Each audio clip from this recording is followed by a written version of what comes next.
Oh, hey, what is going down, everybody? Welcome back to another brand new Am I Still on the Air live from Pandora? We are here with you guys, ready to rock and roll for another spoiler review. And this time, it's Avatar, the way of water. The way of water flows through all of us. And we are here tonight to bring you it in all of its spoiler-filled glory. But you know, I don't come alone.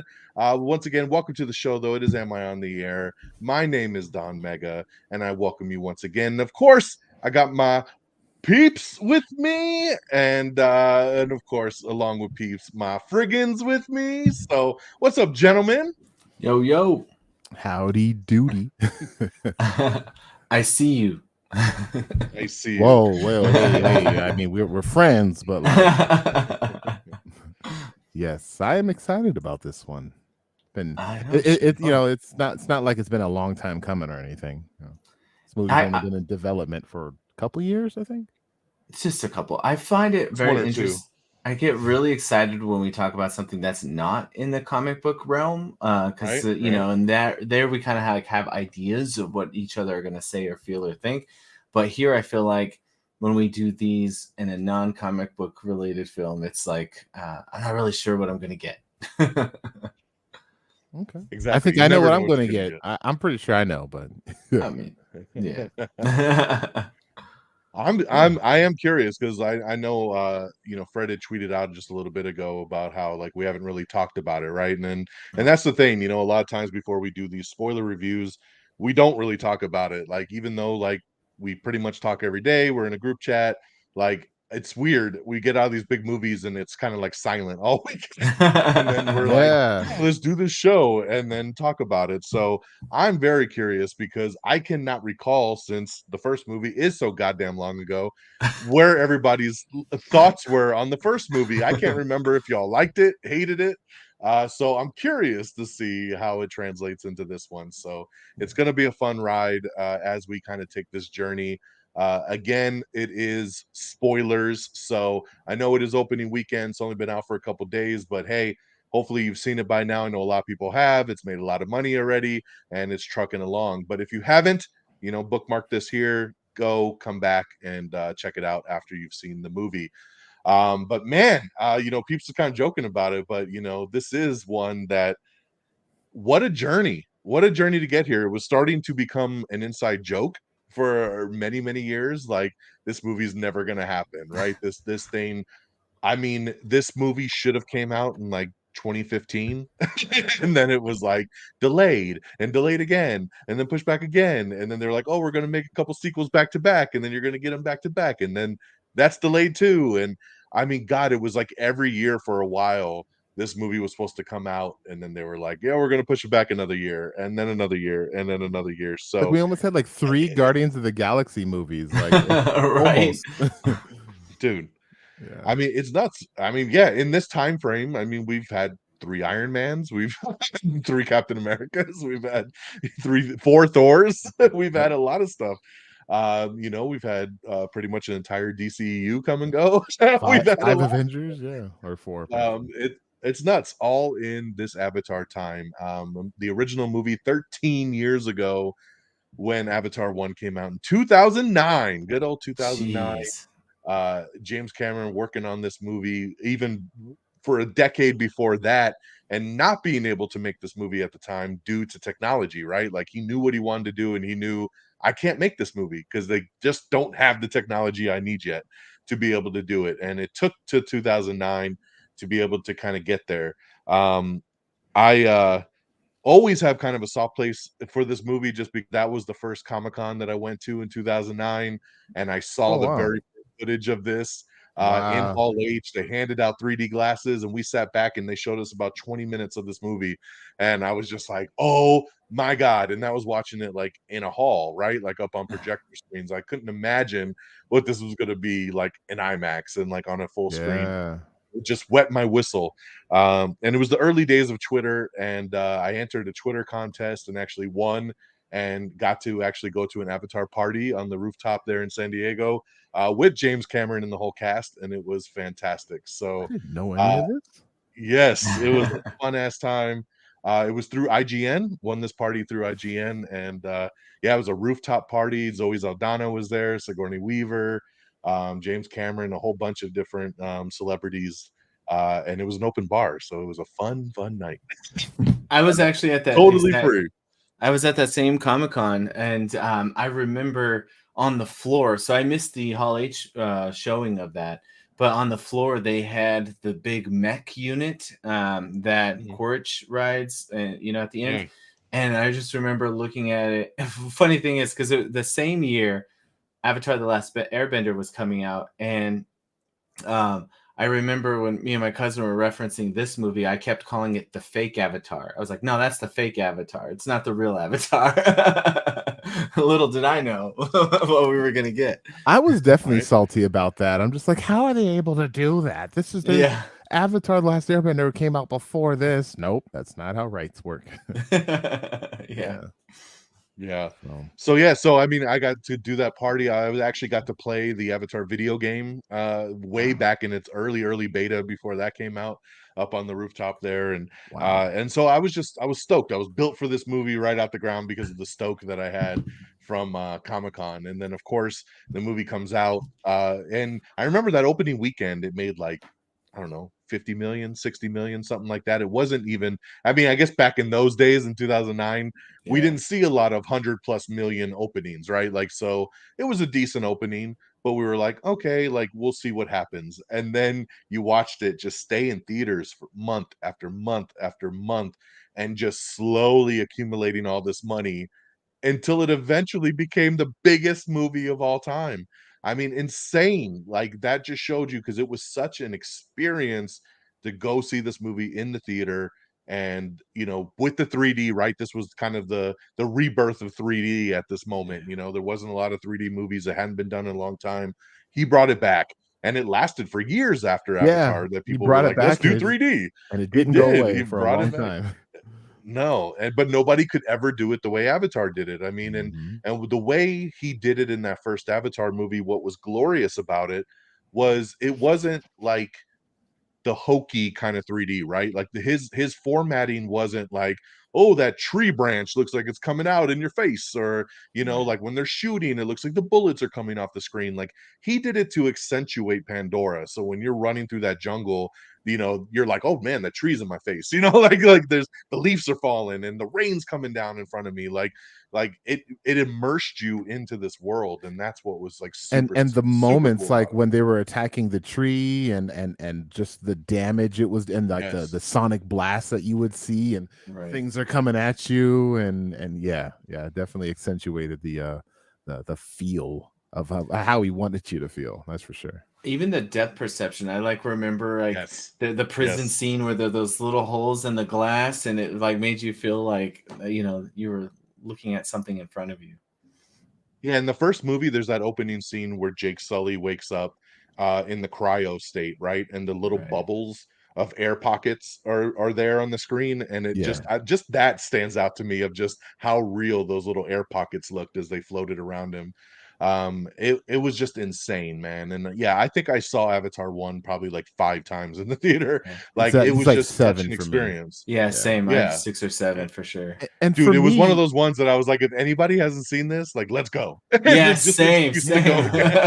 It was such a ride, you know. And people can shoot it down about the original storyline of it. Sure, that's fine and that's fair, but everything else, like the effects, the 3D, the feels, the semi open-ended ending, and it just, I remember taking one of my friends, and she just leaned next to me in the middle of that scene where they're just kind of all holding hands and they're like going together, and there's like the heartbeat, and she just leans over like, this is probably the best movie of all time. Like, yeah, like I love that kind of reaction when I bring people to an experience like, you know, like how I thought the first Avatar movie was. So, but yeah, definitely a lot of fun for me. Yeah, I mean, a hell of an experience. And then, you know, the journey, like I said, we've talked about, he's been filming these films for years. He's already filmed all of part 3. He's already a quarter way into part 4. He's got stories in his head for 5, 6, 7. we'll see how far this goes, right? Like, I know we're gonna get 3 and 4, and then I think that's where they're pausing, and they're gonna see how box office goes, and then we'll see if Yeah. we get Sure. anything further. But insane. Like I just never thought we'd get here, and again we did. And then on to top on that, like, so back in September they did the re-release and they put part one back out in theaters again, right, in IMAX, and it was a good way to revisit it, right? And again with my daughter, you know, my daughter just turned 9 in November. Like, I took her to see the re-release in September. I remember off the trailer, she was like, "Yeah, that looks interesting," and I was like, "Okay, let's go see the. I need you to see this first one, right?" And just the awe and wonder again of watching her watch this movie and like sitting like up in her seat and just being so engaged, and same thing freaking out with the 3D and just how great it was. And at the end of that movie, having her again lean over and be like, "This is incredible," you know, like, "I'm having such a great Yeah. time." And like, and then having that hype level ride for the next couple months to be like, "Oh, there's a new one actually right around the corner," right?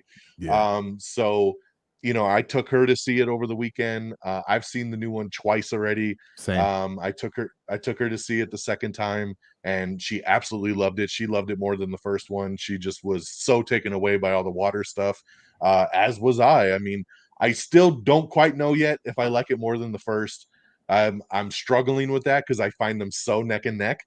But they're just two incredible movies, and I was just so happy that she was just as engaged with this new one as she was with that first one.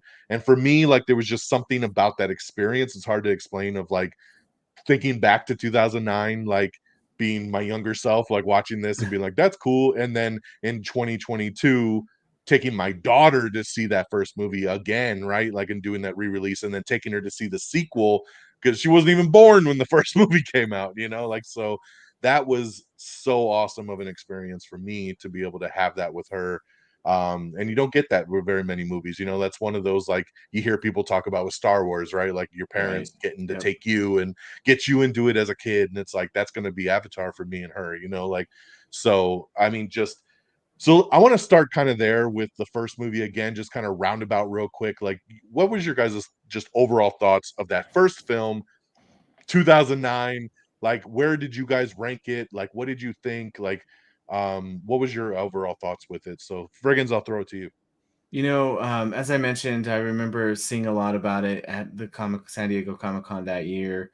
While I didn't get to see the trailer for it, I remember seeing like all the promotions, and like I mentioned earlier, the big mech unit. That was really cool. Got me really excited.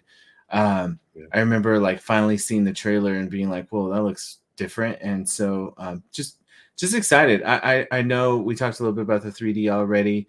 But having that experience of how 3D could be effective and actually have an impact, it did make me think of like, oh, this is what it must have felt like when people saw Star Wars for the first time. Exactly what you just said. Having that same kind of experience watching that first one. I remember like after seeing it, me and my friends would like rush to Walmart and we were looking for like I wanted to get like figures to display up of the characters. I mean, I just was like totally into it, thought it was absolutely amazing. Definitely, I wasn't doing like there was no letterboxed back then, so I wasn't doing a lot of rankings and podcast stuff. So, you know, I didn't have anything set up, but I would say that it definitely was one of my favorite movies of the year. And in turn, ironically ended up being way better than Avatar: The Last Airbender film because that movie. Ooh, yeah. So it was in fact the better Avatar of the year. But you know, it's one of those things, like you said, Don, where there's been few movies where I've felt like I have to get other people to see this. And everyone didn't want to watch 3D. They're like, 3D sucks. It's so stupid. The red and blue lenses, you know, and it's like, no, it's not that. They did something different. And trying to describe the experience and then seeing people going through it after you've been through it was so much fun.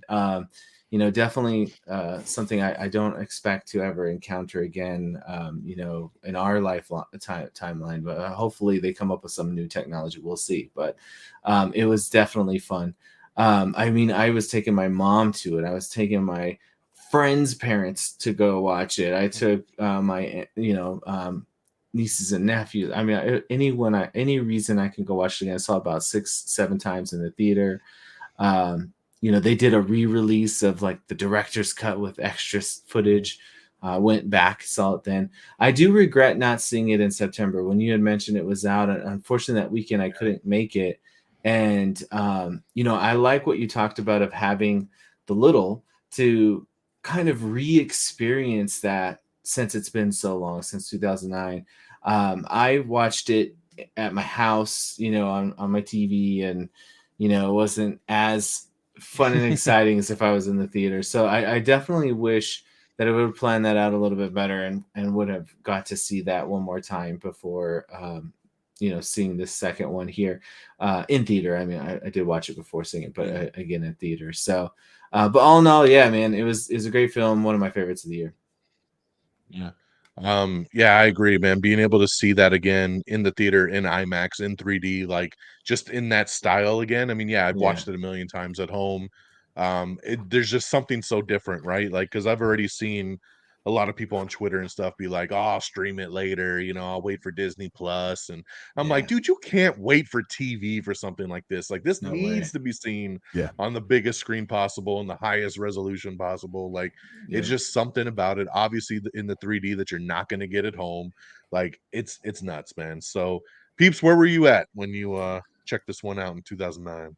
Kind of the same as you guys. I saw the movie, and very similar to like Star Wars: The Force Awakens. Like I was so thrown back by the production of the movie that the quality of the script and the plot, it didn't bother me that much. Yes, it's a recycled story of Pocahontas and Dances with Wolves, but like whatever. Everything else about the movie I just absolutely loved, from the size of the Na'vi to the bloobs, and which apparently was a thing that Cameron wanted to make sure that was a part of the film to sexualize them. I don't know, that's what I heard. But like everything, the creatures and them making the Halu, and the fact that they could connect, I guess, with anything on the planet, and the just the thought of all of that, it was just neat. Storyline, basic. Everything else was so unique and beautiful. And when they're going on the floating mountains and they're climbing up the side of the cliff, and the camera's going down, I'm like, all right, I'm good. And this was a movie, like I remember watching 3Ds at once upon a time, and I'm like, I don't want to watch this. And when I first watched this movie, I did not watch it in 3D. It wasn't maybe until showing like 5 or 6 that I watched it in 3D. And then like, that's crazy. After Jake woke up after the big attack, and it's just the soot is coming down and the ash, and I'm like grabbing at it. It was, I'm like, this is so amazing. And so when I took my kids to see it on the re-release, I definitely took them to see that, or see the 3D version. Well, I think that's all they had really, but I think it was only playing in 3D. Yeah, so dude, it was such a great ride to the ending.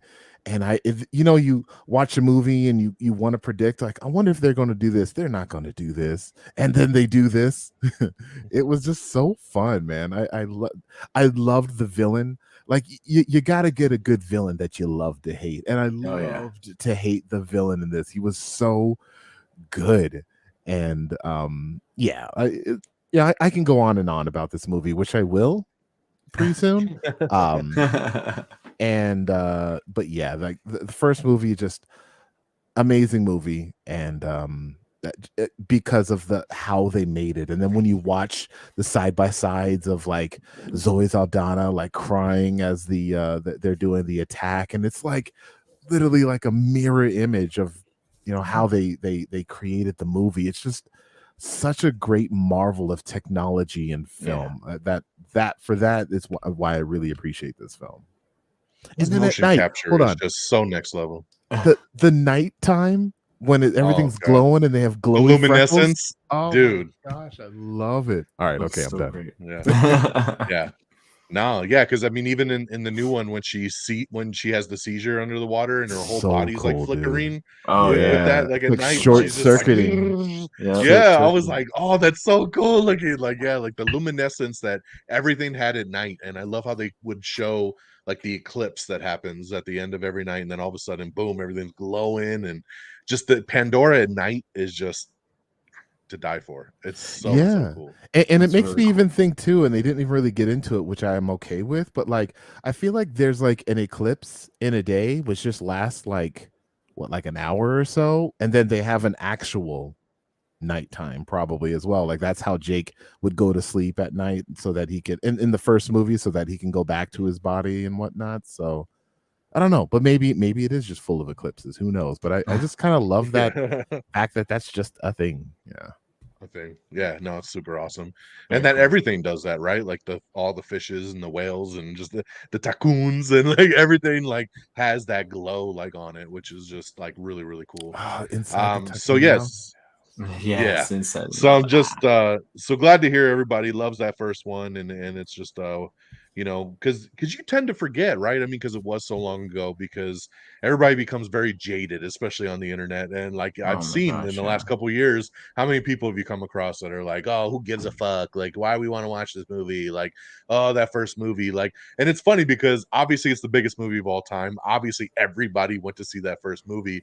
And I remember back in 2009, not a single person telling me they didn't like it. Exactly. And then somehow All of a 10 years sudden, later, yeah. everybody's like overrated. I hated that movie. It was so boring. Like, you know, just all this hate that came out of nowhere. And I'm like, come on, man. Like, It's yes, that you should have millennial capitalized on generation where sequels. they just like Yeah. bashing things. Yeah. Just like bashing things, dude. Exactly. So I'm glad to see that some love, you know, has come out for this, because Oh, for sure. yeah, I remember like that first one's one of my all-time favorite movies. So not even of just that year, like Fred said, like it is in my like top 10 like ever of Very everything. good. So was very very excited here. So obviously that brings us to our overall thoughts from this one, right? So now we catch up. 2022 Avatar 2 The Way of Water drops on December 16th. I think we all went and saw it on the preview night on December 15th. Yep. I went and saw it in IMAX 3D the first time, and then the second time over the weekend, I saw it in the Prime. And I really am glad I did that, because I started to read about this high frame rate that this movie was filmed Oh in. yeah.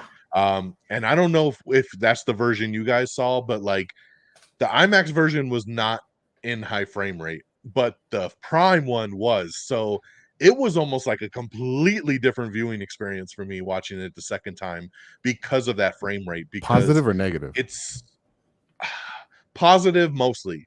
My only Okay. negative with it is at points it just looks like a video game, right? Because it's so crisp, it's so clear, and it kind of speeds up the action. And it only really happens in the action scenes, but the action kind of speeds up a little bit to where it kind of takes you out of it for a second, because it almost looks too computer generated. But at the same time, it made the movie so much clearer. Like the movie was so crystal clear, and I thought the 3D popped better in the Prime. So, which is interesting because I know it was filmed for IMAX cameras, and the IMAX did its thing for sure, but there was something about that Prime viewing that I was just like, I think I kind of enjoy it more in this, to where I know I'm going to go see it a third time, and I'll probably go see it in the Prime again. But that right away, I noticed that frame rate, and I was like, "Ooh, this looks like right out the gate." I was like, "This thing looks way different already." What's Like the when I Prime saw it the viewing? other night. Is that equivalent to Cinemark's like And XD? I think it's what we saw. Yeah. Kinda, Okay. yeah. It's their bigger screen that they can They have like trademark. vibrating Uh, chairs. yeah, the sound is heavier, and I think it's more of a Dolby Vision, Dolby Atmos like kind of stuff like that's with it. So um but yeah, it's their trademark one, since obviously IMAX is its own thing. So they have the AMC Prime and the AMC IMAX, both in the theater. So that was really cool to at least get different perspectives on both viewings. But man, again, overall thoughts blown the fuck away. It's just like, again, I'm just like, dude, like he did it. Like um everything in the water, man, just like whoo, like okay, we'll get to all the details later, but it just Yeah. that just stood Overall. so out to me because like that was just I don't know. I love underwater stuff and just like all that stuff just really made this thing pop for me. But man, just it was everything I loved in the first movie times 10, right? Because you got more action, you got more family, like the story beats really resonated with me this go around with all the kids and kind of the Sully stick together and just like I liked the message behind it. I liked kind of the back and forth between him and Natiri. Like just all the characters really worked for me. And I remember when they said Stephen Lang was coming back, I was like, "Oh my god, are they gonna do this?" And that's kind of stupid. And like he died in the first one. Like, do I want this again?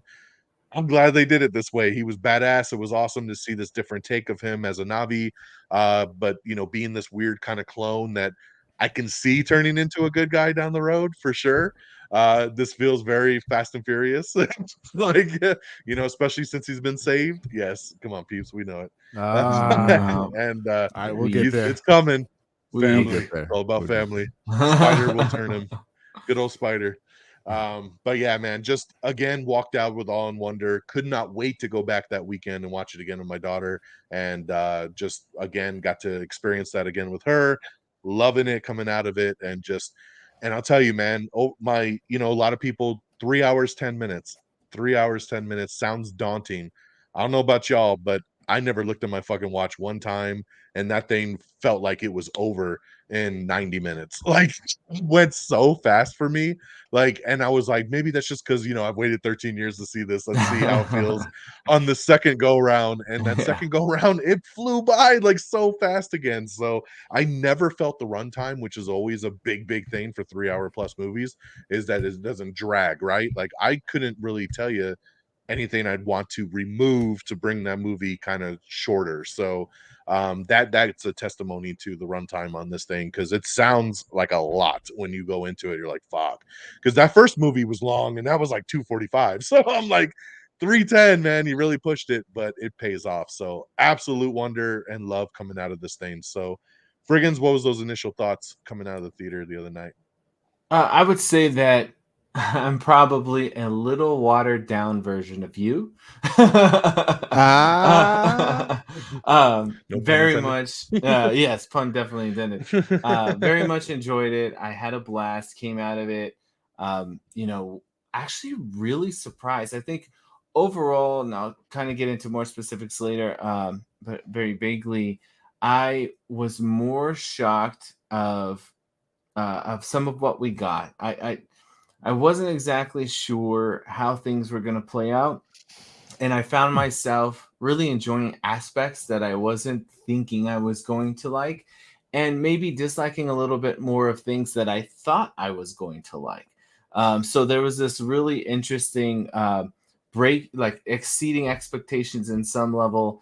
And then, I would say at least meeting or just under expectations of other levels, which was really fun, actually, because I like when a film will give me something that I wasn't necessarily expecting.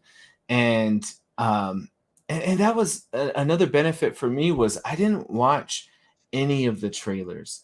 I saw pieces of some of the, I think maybe I take it back. I think it was the first teaser trailer.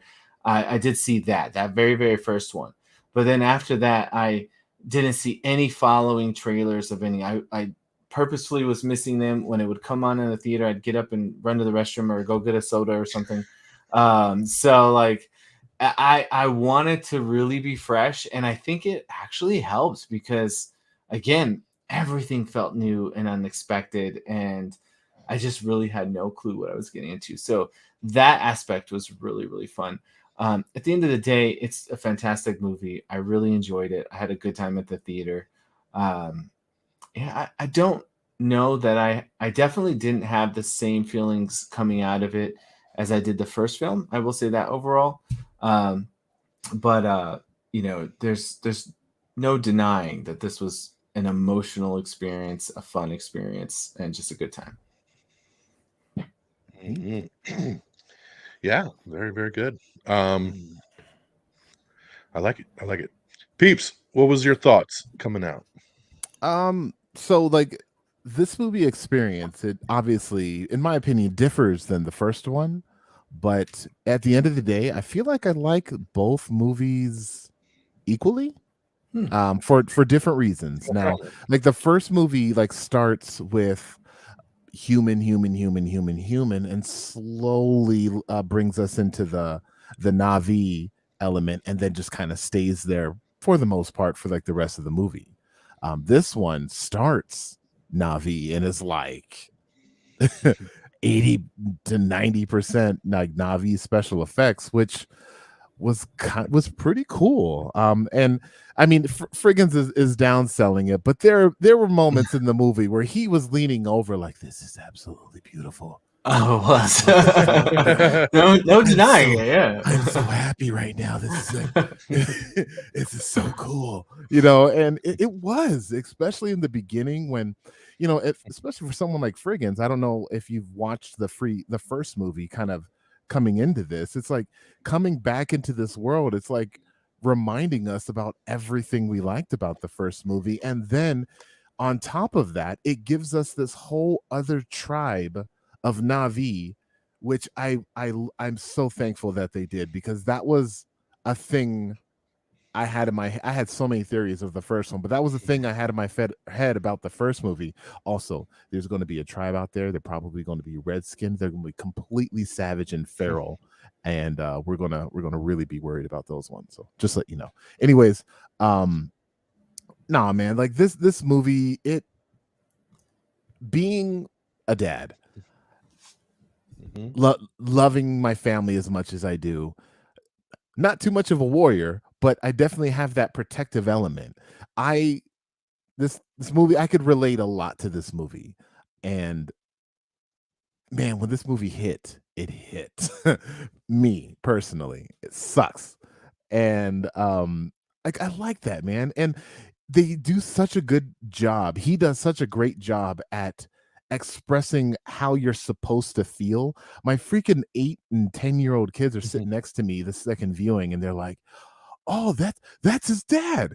Oh, the whale's sad." Like they're able to tell what's going on in the movie without any addition, like without them Loganing it and telling you, "Hey, are you afraid to die? I think you're going to," like they show you that he, you know what I mean? And so he's got to get the Logan dig in every time. And yeah, dude, like this, it was a lot of fun, but I do have some issues with it, and I would even call them issues more than nitpicks, but issues nonetheless. But yeah, lots of fun. There's a character, Sigourney Weaver. I didn't even know she was voicing that character until like halfway through the movie. Is that Sigourney Weaver? And Fred's like, "Dumbass, yeah." You didn't catch that? Like, hello. Yes. I don't know if she changed her voice and just made herself sound more young, or if that was like digitally done. But regardless, I hope they altered it. Oh man, I was hoping that she kind of like changed her voice up, like voice acted a little bit, but like regardless, man, I love that whole thing, and hopefully people don't get all like, "Oh, they're going biblical," you know, with the whole no father thing. I mean, like, come on, like just enjoy the friggin' movie.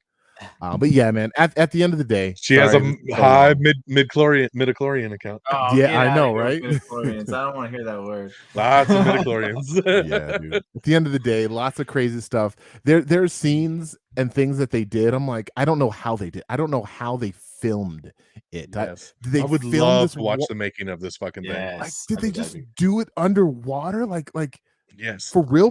But like, are they riding did, dude. They said he made everyone train how to hold their breath for like 6+ minutes. Yeah, like they had Kate to take Winslet, like these diving instructions, and everybody had to literally hold their breath for 6+ minutes so at a time. Nuts.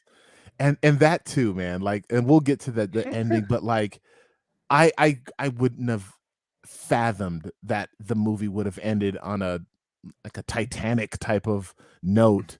But like, I was rooting for them, not because there's this big ugly monster chasing them, or there's this maniac going after them, but like for another reason of just holding your breath and surviving. Like, I'm legitimately like pulling for these CGI Smurfs, and it was a lot of fun. DX, I know you probably didn't like this that much because it's mostly animated, and I know how you feel about animated movies. So yeah, this don't count. I know there's real people behind every single movement in this movie. So Rango and this are probably like top tier, right? Just kind of going back to Fred's little comment about the trailers, what I loved about the trailers for this movie is they didn't give shit away. There was 3 trailers and they literally none of them explained what the story was or what was going on. They were very quick flashes of just water, trees, running, some shooting. This family is our fortress. Avatar. They even did a good job at, even for me, kind of like psyching me out. Like when she's like, I can hear her. I'm like, oh, she's talking about Sigourney Weaver. Yeah, she was. That's what I thought too. Yeah. No, AWA. But yeah, so I like that he kind of kept the story very close at bay. So overall thoughts, everybody really coming out liking it. Obviously, we're gonna get into what we loved, what we didn't like. Quick synopsis of the film. Obviously, we kind of pick up right away at the end, after the end of the last movie, and we hear Natiri singing the song, and they're talking about the beads, right? Each bead is a moment in life. Each time a kid was born, they now have 4 kids, and I like that, they've finally, like, they set us up on how this family kind of came together, and then you see the sky people have returned, and we fast forward a year later, and they've kind of taken over half the planet over here, and we find out Earth is dying, so they want to come and basically make Pandora the new Earth. And of course, our boy Stephen Lang from the first movie that had died, his memories have all been inserted into an avatar this time, so he remembers everything except for his death, right? Because that hasn't happened yet. So I like that they kind of set up, like why him and his crew kind of were brought back and why they were avatars. And they're on a mission to find Sully, man. And and there's one quick moment in the beginning where they kind of get close, and then of course Jake tells the family we got to bounce, right? Because they capture Spider, who just happens to be the son of Stephen Lang, which, correct me if I'm wrong, but I don't remember a kid in the first movie, so I'm just like, I don't know where the hell that came from, because I was like, are they trying to say he's his son? And then and sure enough, like, he was. So but I like that they kind of explained that a kid that young couldn't go into cryo, and that's why he had to get left behind on the planet. And I like that they kind of were like, he was like a stray dog to us, right? Like, he's just running around playing with the kids and kind of became little cousin of the group. And but I like that, but Natiri from the jump did not like him and appreciate him, which he was alien. And to what happened at the end of the movie, it meshed so well. Oh yeah, for sure. Yeah. And you can see how scared he was at the end too. When he was watching the wreck shop, he was like, "Oh, too." Nope. Yeah, no, I'm not getting in the way of that. So they capture Spider, and of course he knows everything. So Jake says we got to bounce, right? Because they're going to come looking for us, and we don't want to get everybody killed. And they go miles and miles away, and they find this sea tribe that they try to hook up with and become a part of, and that's where we kind of go from there. And the rest of it's kind of this story of the sky people trying to find Jake, trying to find this new tribe, and go from there, right? So we're gonna, as we always do, we like to get the negative kind of out the way first, and that's the what didn't we like about the movie part. And I'm gonna be honest, I'm gonna pass it to you guys because I've wrecked my mind over the weekend and I can't think of anything. So I'm actually gonna take the pass here because unless I was getting like super mad nitpicky, that and I, even with trying to get nitpicky, I can't really think of anything that I'd say I wish they did better or I wish they would have took out. I just had such a pure joy for this movie. So things might click as you guys are talking. So I'll let you roll with it. I'll start with Peeps on this one because he's always got the side of it that he likes to nitpick about. So we'll let you run with it, man. What stood out to you that you didn't like in terms of the or would have dislikes? changed? I would say, like, there's just some story beats that either they and this is super hypocritical because the thing that I love are the story beats that they didn't touch on. So but some of the things I would have liked more information on is what really has been going down between the 16 years, I guess, in between movies. Has it just been living happily ever after? Or I would have liked to see, like, maybe more humans have been coming down to work with them instead of, take over. They're there to like, kind of like I don't know, help out in their own like weird way. You know what I mean? Instead of there's just two, right? There's just the two dudes are the only humans that only the are. guys they trusted. That was the only ones they let stay. So Yeah. So I I don't thought know. they were Maybe. pretty clear about that in the beginning. Yeah, but I would have. I I think guess I it's would been have. happily ever after. Yeah, Which We're it, having yeah, which babies is and actually we're for just a different chilling. movie. which it was. Yeah. But I guess just more. I would have liked to see more positive links between humans and the Na'vi instead of. I don't like the notion of all human bad, which is what they're doing. 100% human that exists in this universe are bad, except for two dudes. Two dudes are the only. Even if they would have had like a military person that's like has their gun over and they're like this isn't like I don't want to do, and then they get shot in the face or something like that. Like show some humanity with the humans that apparently don't have it anymore. So yeah, that thing.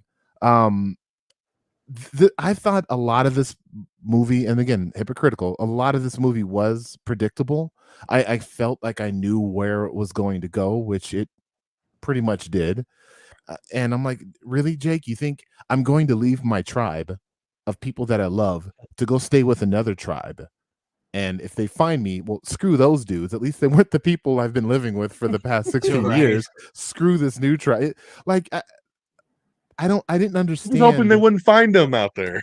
But they were too far away. He should have just been by himself, I think. Like, if that's your plan, if you don't want people to be wiped out, don't go live with people. It's just like Logan when they're on the run from people trying to kill them. Why go stay with people?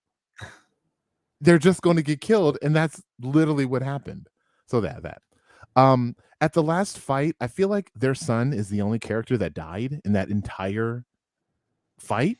Because there was some people in the background falling off the fish ride. And I think that's all that happened, right? I think they probably got shot in the knee, or like their fish got shot. Like, I didn't feel that they were, in the first movie when there's the fight, and then halfway through the fight at the end, what's his name, Sute, gets killed, and then some of the others, or you see them like dying. Like there's some, oh my gosh, like they may not win. I didn't feel that at all with this fight. It was literally just them whooping on the humans the whole time, which my son absolutely loved. So yeah, that was dope. But yeah. The marine biologist, freaking Jermaine Clement. I wanted him to join the cause by the end of the movie. I know they're probably going to have more, and especially we're going to have a one-armed cyborg man in the other movies as well. But I don't know. I get his character had this love, kind of interest for the world, is appreciation for the world, and I would have kind of liked to see that actually go somewhere other than him just turning his head whenever they shoot a whale in the face. So they are in a universe where they are outreach. The Earth is dying, and they're going out to other planets. I would have liked to see it not just be Na'vi are the only aliens that exist in this world. It would have been kind of cool to maybe see like other aliens that exist in this world, maybe helping the humans build their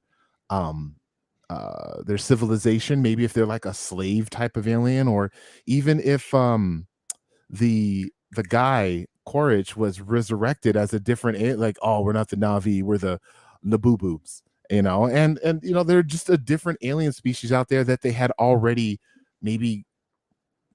I don't want to say conquer, but that's kind of like what humans do, right? They go to another place and conquer everything. And I don't know, like, do other aliens exist in this world? An answer that doesn't deserve an answer, a question that doesn't deserve an answer, but something that I wanted.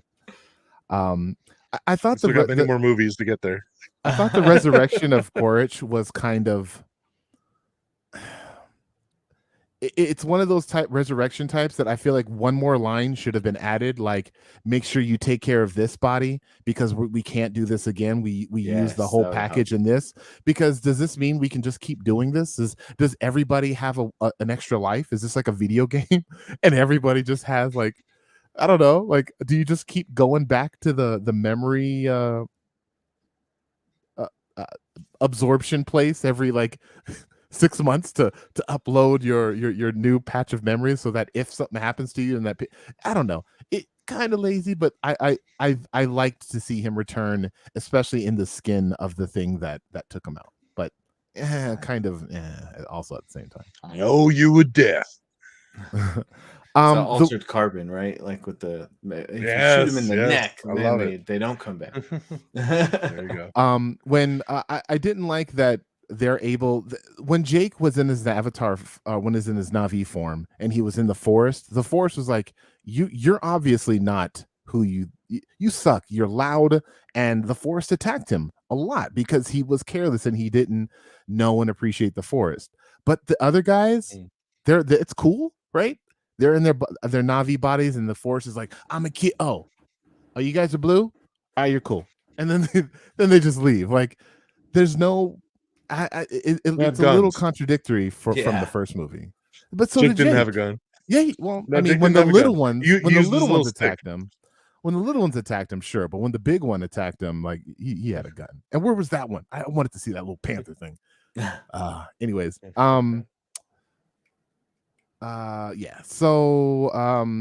because they even mentioned in that before that scene, like they'll think that you're indigenous, so you go try it out and see what happens. Maybe it's within the 16 years they figured out how to produce like pheromones or something.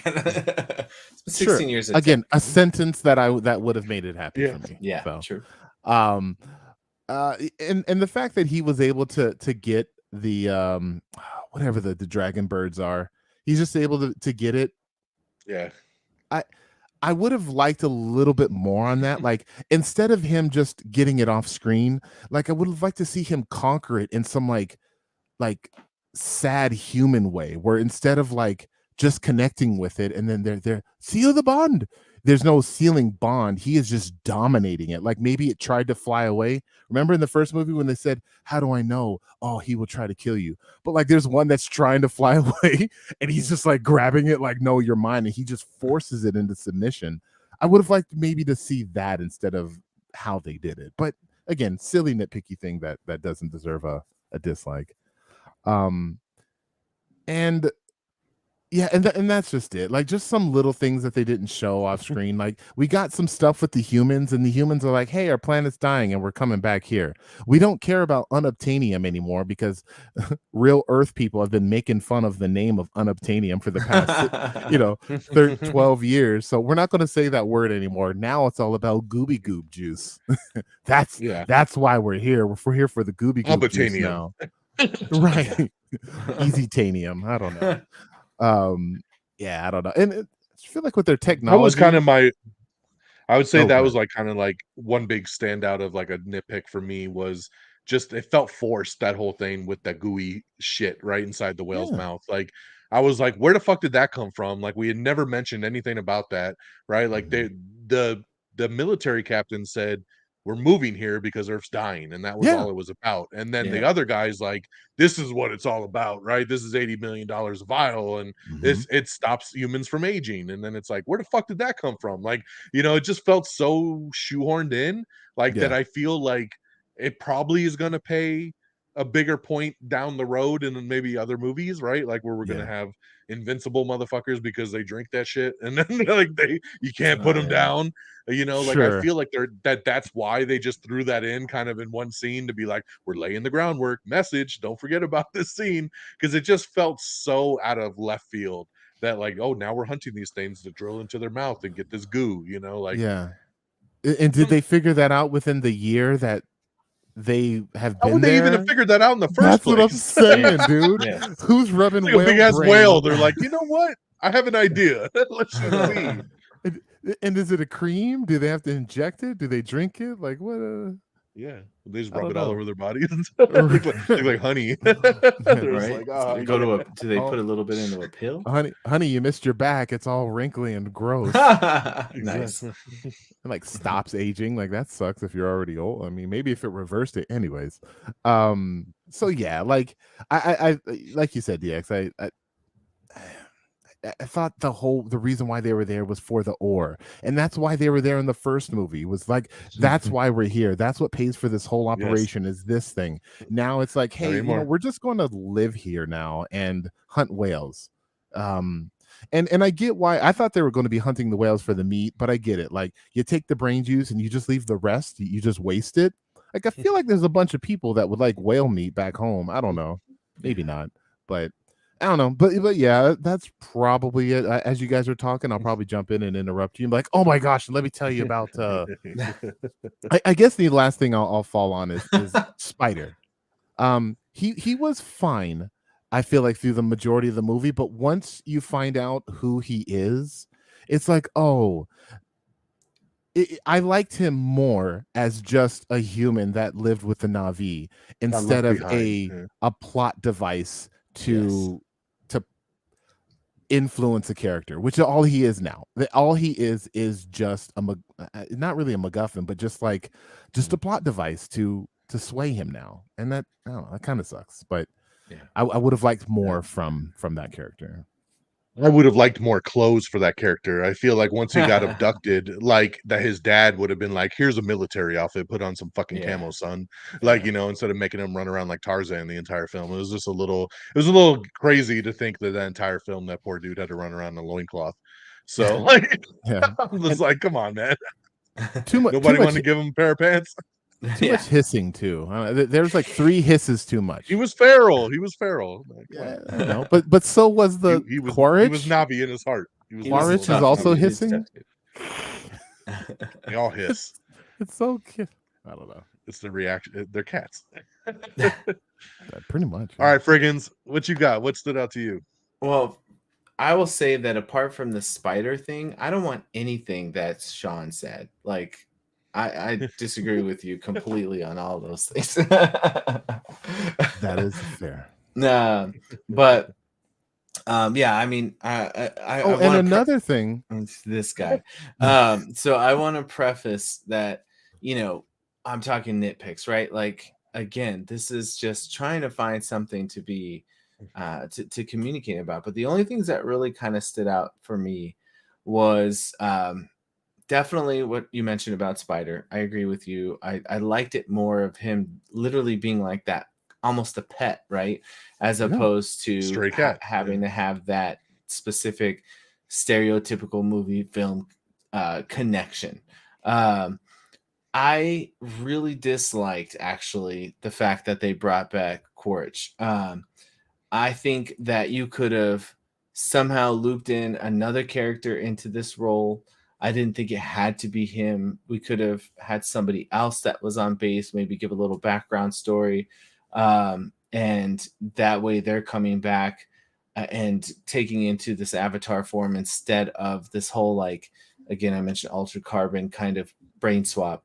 That actually really irritated me that they have this.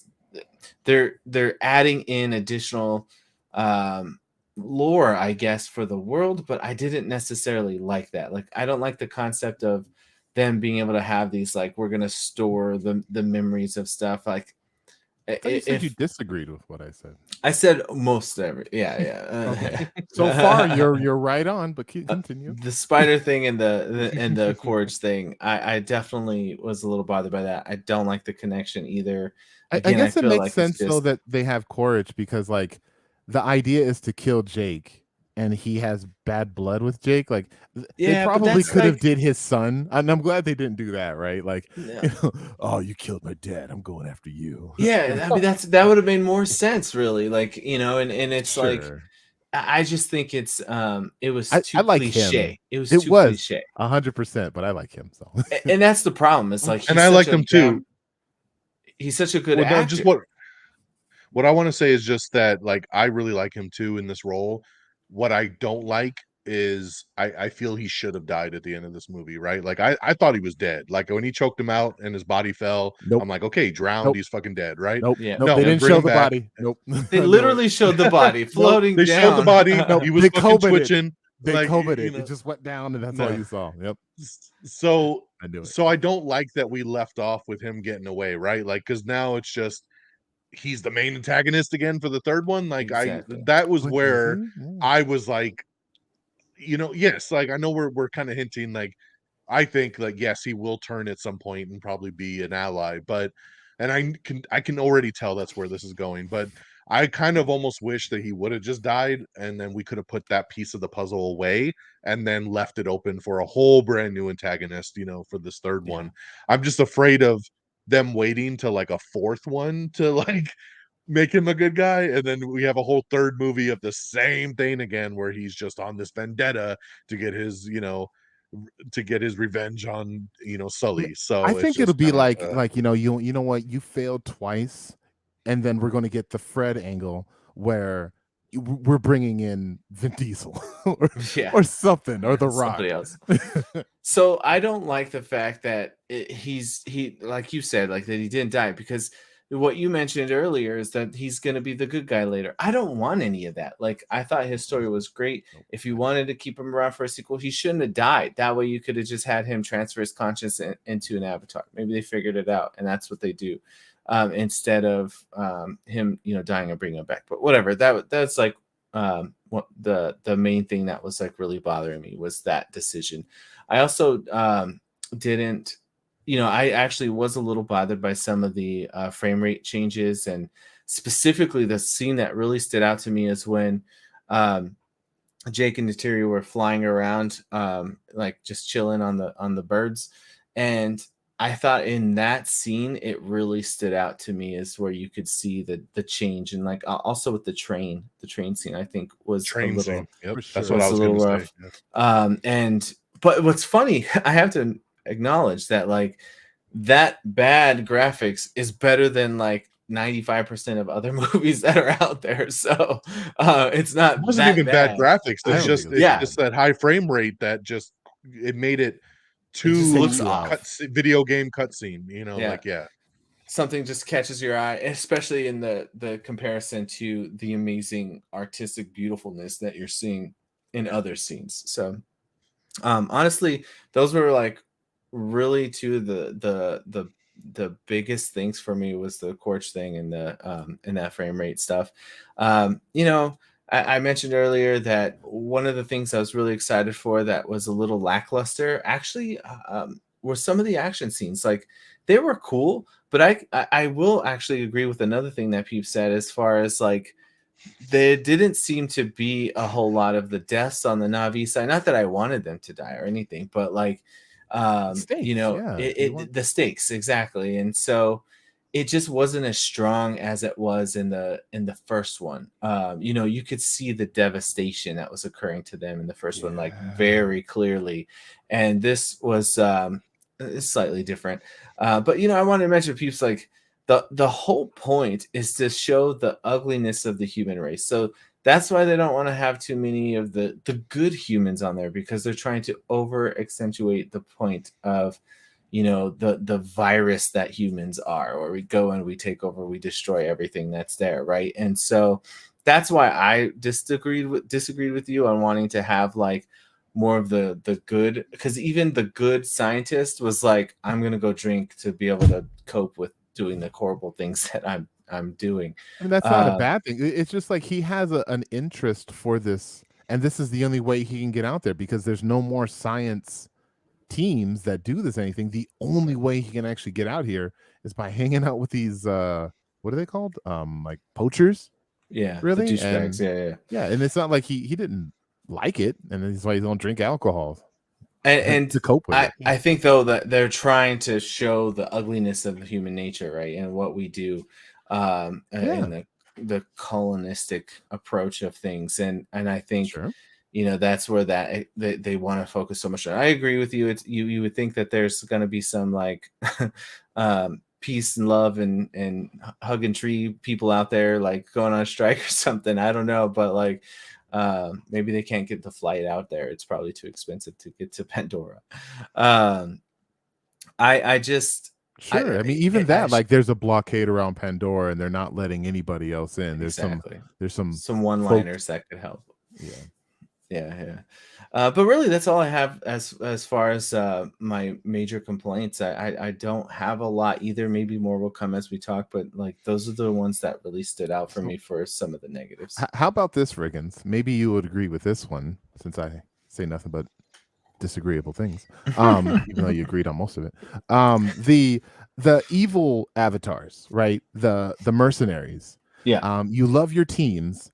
Yep. Would you have not liked a little bit more from them instead of them just being fodder to be killed? Like a name. Like all we knew is that the bald guy from the first movie was in this one. Like they had tattoos on their arms. One had bubble gum. Like they had a little bit of personality, but what maybe like a little bit more, so that maybe if they die, you're like, oh snap, that guy was kind of cool. I don't know, like show like maybe like that little introduction where like this is Bojack. He's our demo guy, and he has like a grenade, and he pulls. I think they were just expecting you remember them from the first movie because that was the same team in the first movie. It was just the one guy, right? Were there other people? No, I just remember the one guy with the gum. I don't remember the girl with every the single gum one of in the those first guys. one. Yeah, they were all there. That's why they were like, Sarge, we're here. Yeah, like so. I mean, they just brought back his crew. Yeah, I wanted nothing to do with them, Peeps. Like that, normally that's my thing, but like to me, they were just rando bad guys. I could care less. Yeah, me too. And that's like why the Knights of Ren, I guess. I don't know. If they die, they die. Yeah. They had to be. They die. Films like to do, especially in something that's like PG-13 or whatever. You got to make the guys that are going to die like either as vile as can be or as generic as can be. And so that was like, so you don't feel bad for seeing them die. And I think that's what it was, is they were just going to ignore them. They were just a thing that's going to get killed. I think also, too, a thing that maybe I have issues with is I think just the inclusion of them kind of defeats the purpose of the first movie. Like the reason why they had Jake go there in the first place is because he was a match to his brother that had passed away. But he was such a risk potentially to their cause. Why didn't they just grow another one? If these things just grow on trees, just grow another one. Mm-hmm. And then they take too long. They basically said that they've been making that for like 13 years. Like they take too long to grow an avatar. Okay. So that's why it was so important for Jake to go in that body, because they were like, yo, we don't have the time to do a whole nother body. Do all military people have an avatar body, or just those guys? Because they had to probably start growing them. Yeah. Ooh, good point. Yep. We got to move on. So we're going to go to what we loved. So moving to our next section here, of course, the highlights over here, which are obviously just going to be big moments, right? Big story beats, things that stand out.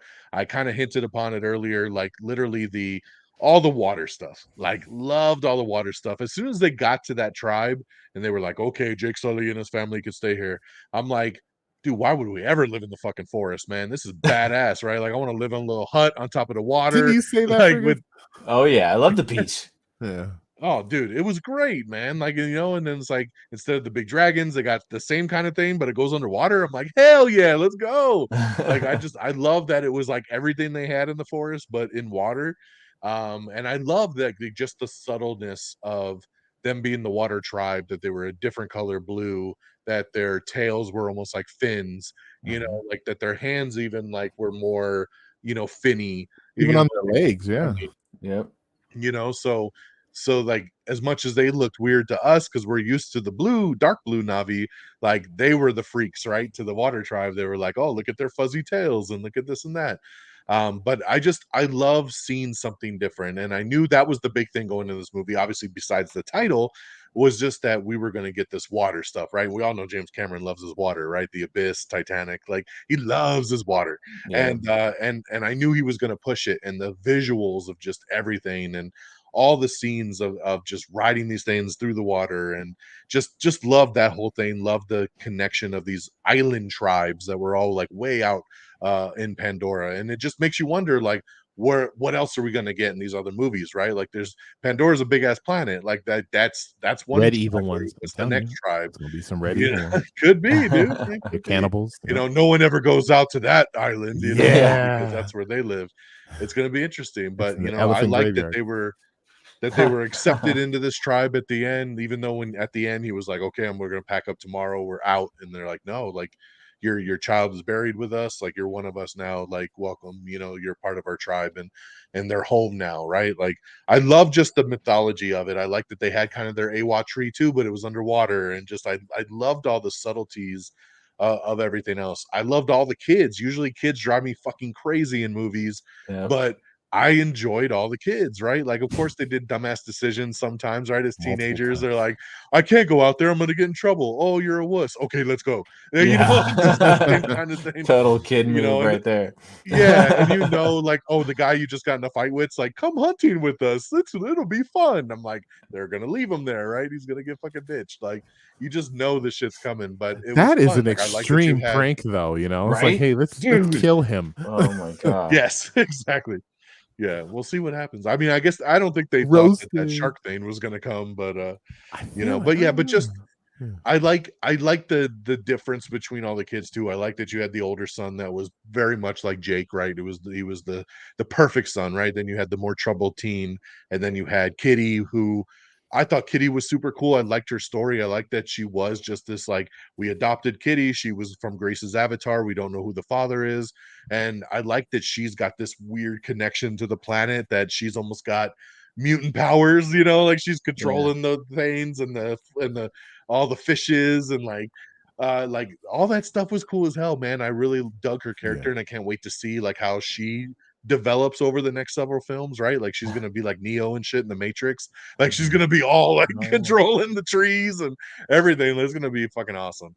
And then even the little girl that they had, I mean, she was even fun too. Like, and I like that you just had all these different dynamics, and then obviously the other chief's kids, and then they're all dynamics together.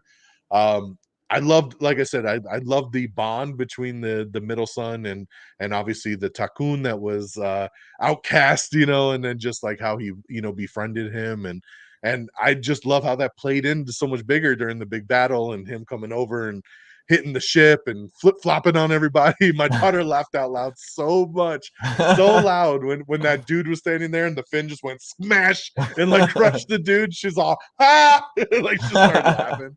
I'm awesome. Like, it just, but it was so cool, dude. I love like what he did, and then especially when he grabbed the harpoon that one time and went around the ship and then crushed it, so cool. Ripped his arm off. I was like, dude, like, just super cool.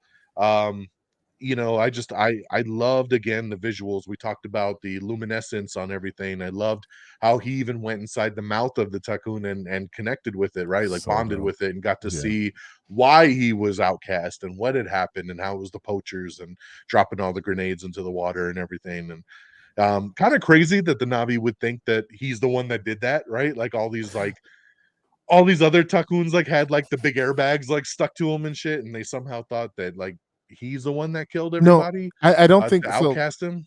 I think what it was is that he led essentially an attack, right, to protect them, and the Takun had made a vow to never kill anything under any circumstances. So the fact that he essentially like led that attack party to do that, was they called him the killer, even though he didn't necessarily kill them all. He is responsible for them doing that because he broke that vow. That's the way is how I got see it. Gotcha. And that makes way more sense, because even after the 2 times I saw it, I still was fuzzy on that story. It felt like the vision he showed him was just the attack, right? And everybody getting killed. And then it looked like they were like, well, it's all your fault because he was the only one that was alive still. And I was like, what? Like, why would he be outcast for that? And he did kill that big fish thing that attacked Loak. So again, them killing, and they're never supposed to kill. So, right. Which the poacher says in the thing, because he even Stephen Lang's guy asked him, like, you know, they never attack back, and he's like, oh, they don't hurt nobody. You know, so super sad scene though. I knew that one was gonna get my daughter. Obviously, when they killed the one Takun, like, she was like, why? I was like, oh, I hate when they kill creatures, man. That's the worst thing for a kid. And I even leaned over. I'm like, oh, I hope that's not the one. You know, that the chieftain with the baby, and then the baby's dead too. I'm like, killed the baby. Come on. You had to kill the baby too. Like, at least leave the kid alone. Yeah, all humans are monsters. Yeah. But like you said, man, what I love about this planet is the fact that, like you said, they can connect, right? They can bond with like almost anything in this planet. Yeah. And that's so cool, man, because that's kind of obviously where they're going, right? Like, Awa is alive and the planet's alive, and everything's kind of connected in this, you know, melodic kind of way. I really just like the mythology behind it. Yes, the story beats sometimes are pretty, you know, standard, but it's such cool like visuals and connections between the characters, and I love the family aspect. I love Natiri. She's such a cool character. Like, I love the way she's played. I like their dynamic. My Jake. like I I like love She when she says calls him that that. still. I Yeah. love what she Yeah. says. My Jake, my Jake. Yeah. But yeah, like when I was shocked as hell that the son died. Like I did not expect him to die. Like Frigginz and I so saw when it. he Sean leans oh over and he's like, "I've seen this movie before." Yep. I didn't think he would go there, like especially in this one, like just with the flow of family being so important and everything that they would No, do that right literally away. when he got on the bridge, he's like, Yep. "Hey, who's your big brother now?" Or someone was like, "Oh, Yeah. there we go, there we go." Uh, yeah. So I mean, there's so many different moments. I mean, just overall for me, it really is a lot of these visuals. Again, it's the nighttime visuals. It's the connection between the characters, the family aspect. I love, like I said, the Sully stick together. I like that it wrapped with that. I love the ending. Like the ending, like I connected with what you wrote the other night, Peeps. You were just talking about the emojis, right? Like of like the smiling and the crying and the crying and the smiling, like, and it's Yeah. just, and that's what it was, right? Like when they go underwater and they bond with the tree, and he sees his son again, and it's the young version fishing, and then it's the older Heartbreaking. version, and he's like, why are you crying? And he's like, I'm just happy to see you, son, and then the Natiri comes out from the back and she's Watching smiling, them, watching. and I'm they're like, smiling in their like bodies. Yeah.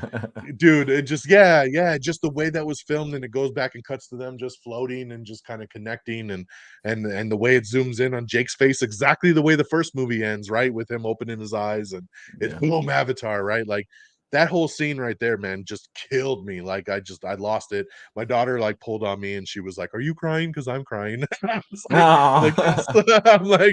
I'm like it's sad as hell.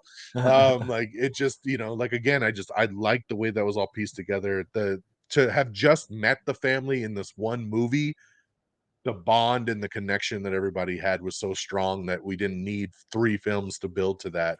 And that's big, man. That's really big for a movie to connect that and make that a thing so fast out the gate. So Yeah. those are big highlights for me. Frigginz, I'll throw it to you this time. Kind of, what were the big standouts for you on this one that kind of stuck with you?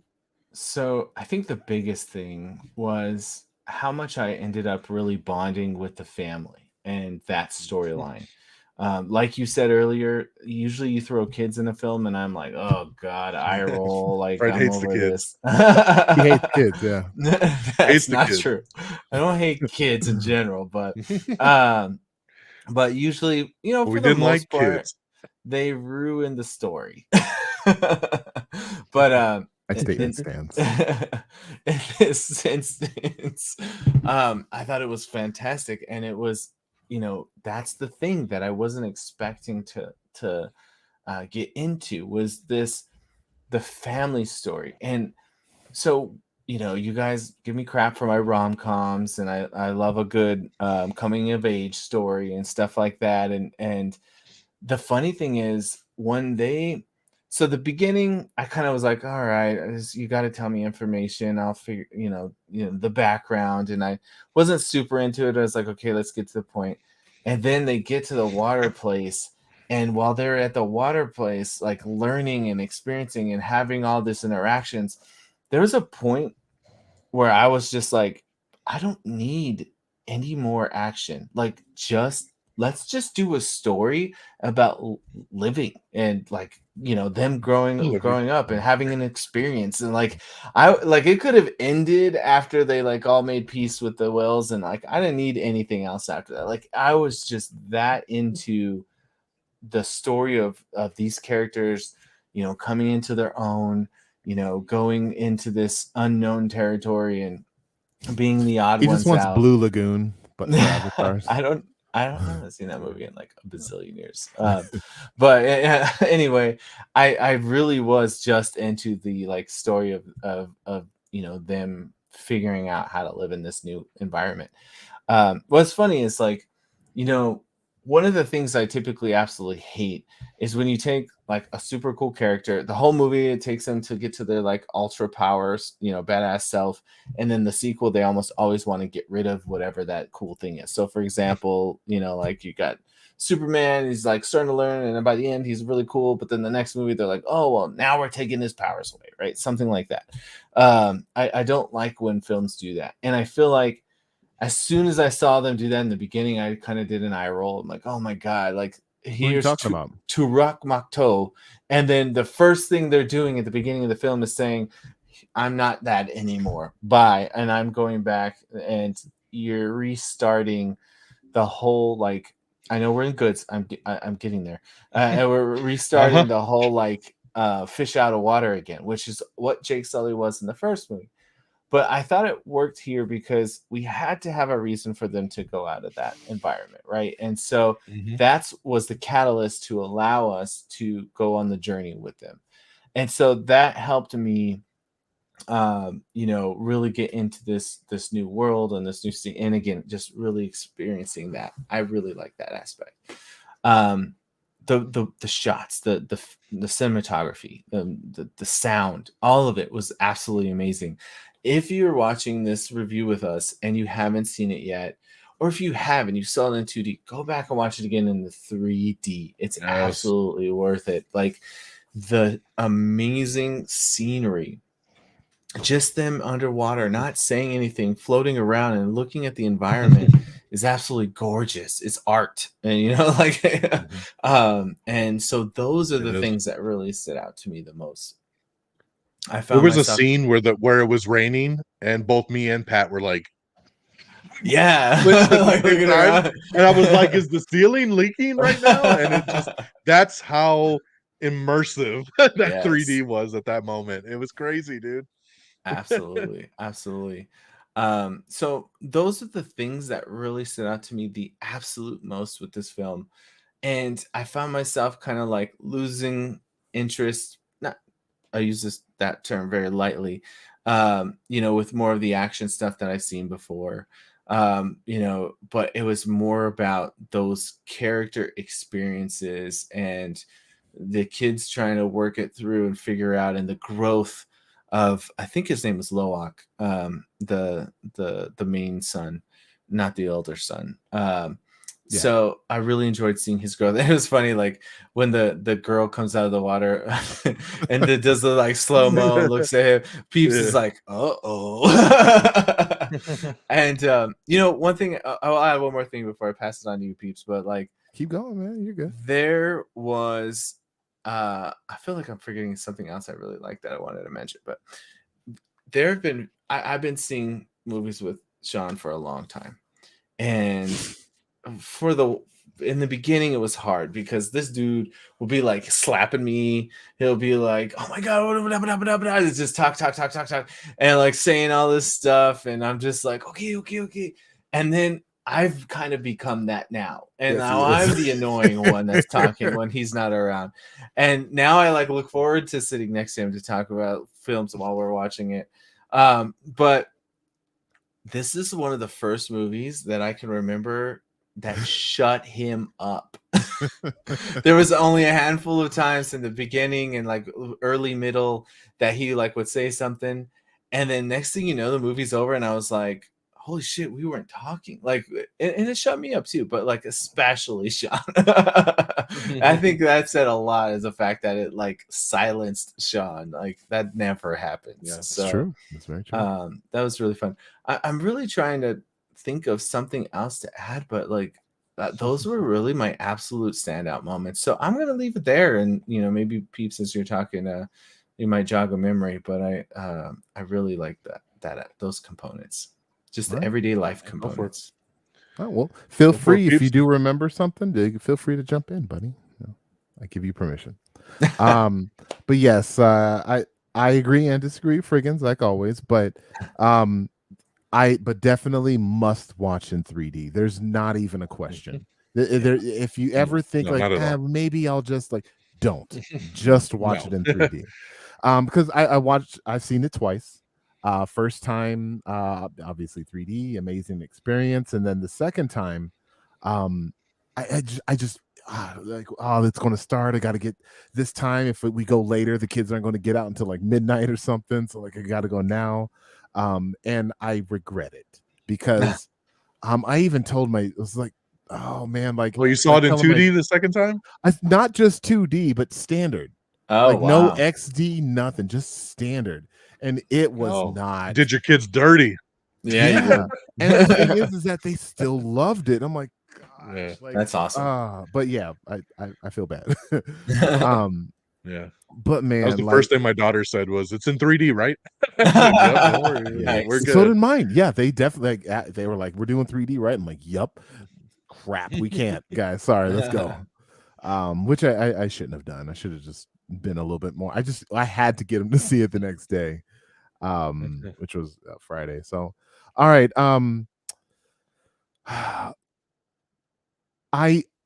As I said before, my hypocritical statement of the things they don't tell you. Things happen in this movie where if they end up deciding that they want to stop, which they're not.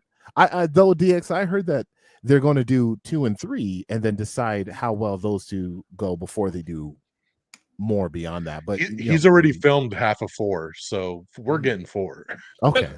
Yeah, he just hasn't made 5, 6, or 7 yet. So yeah, I think 2, 3, 4 are a guarantee.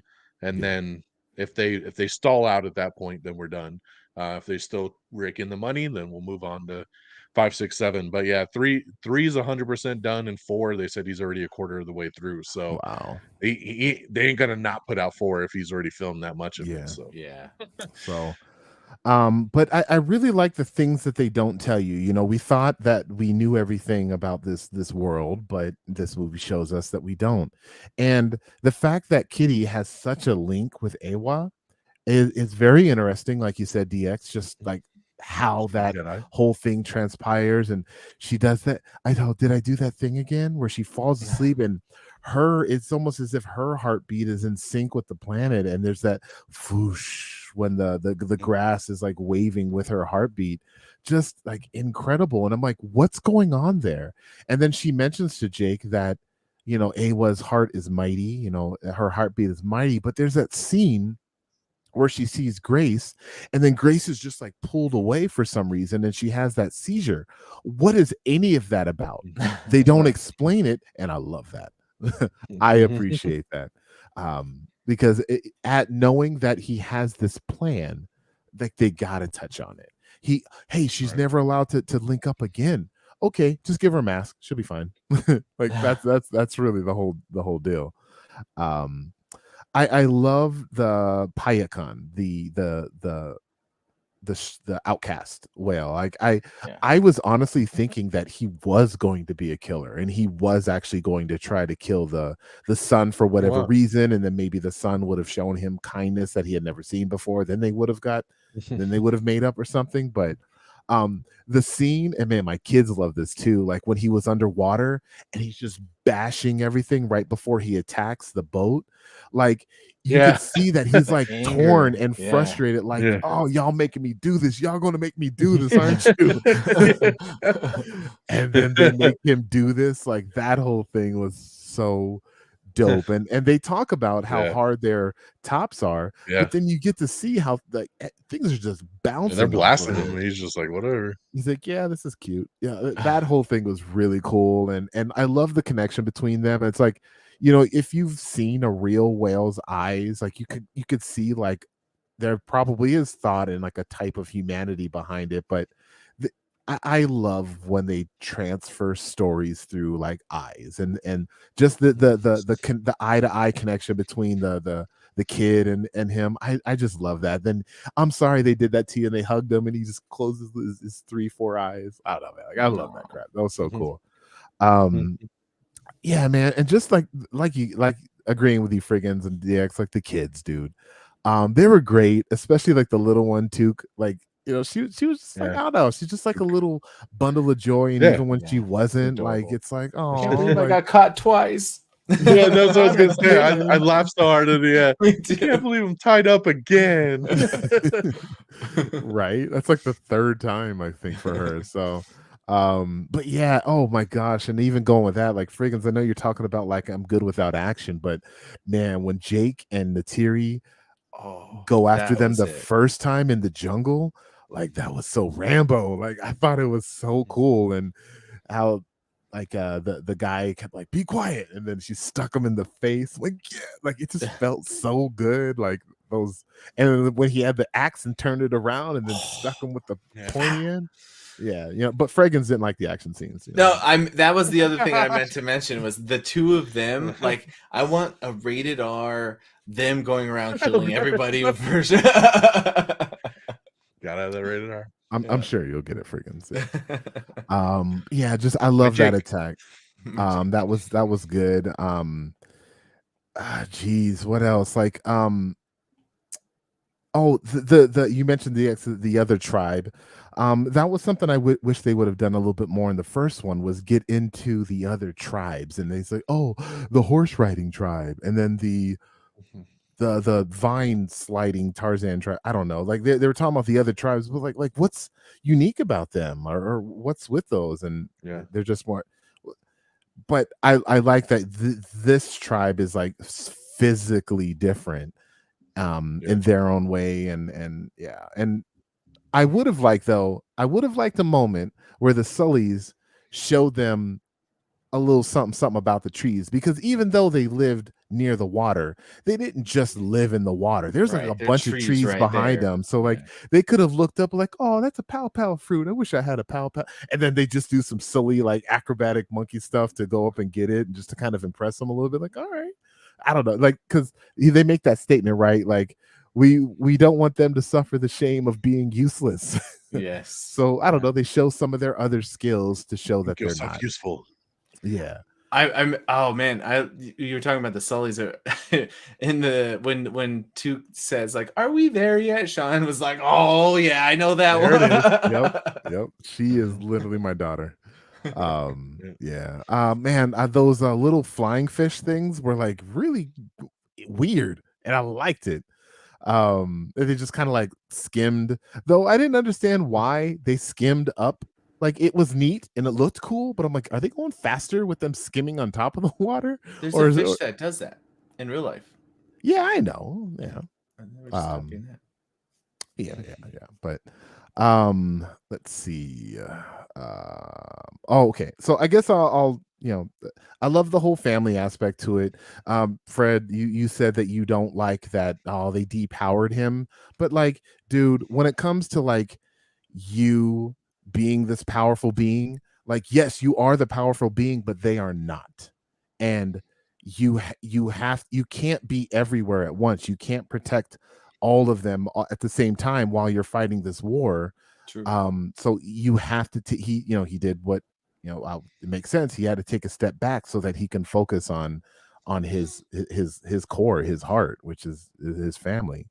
I don't feel the oldest was like the apple in his eye, because he kind of like screwed up. He kind of got yelled at just as much as like the youngest one, but I don't know, man. Taking the blame. Firstborn son. Got to stop taking the blame for this knucklehead. Yeah. The golden child. Yeah. And oh my god. So going to like my absolute favorite was just the whole ending scene with the boat capsizing.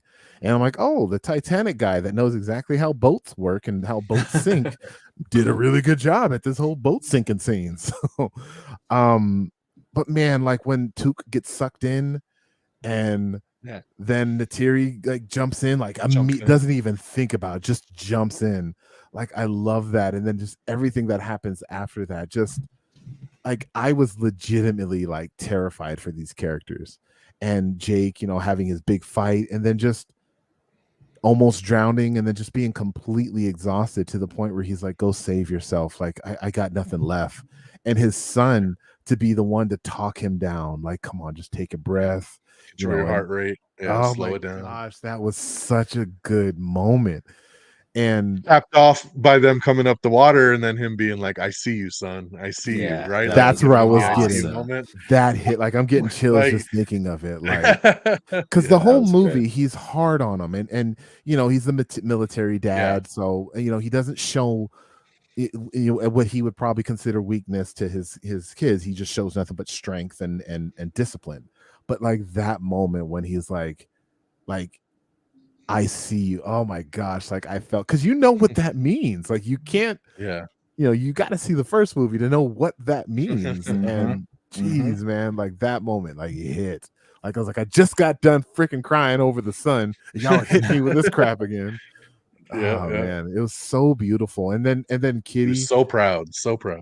Kitty, like, you know, controlling those bioluminescent fish to go through.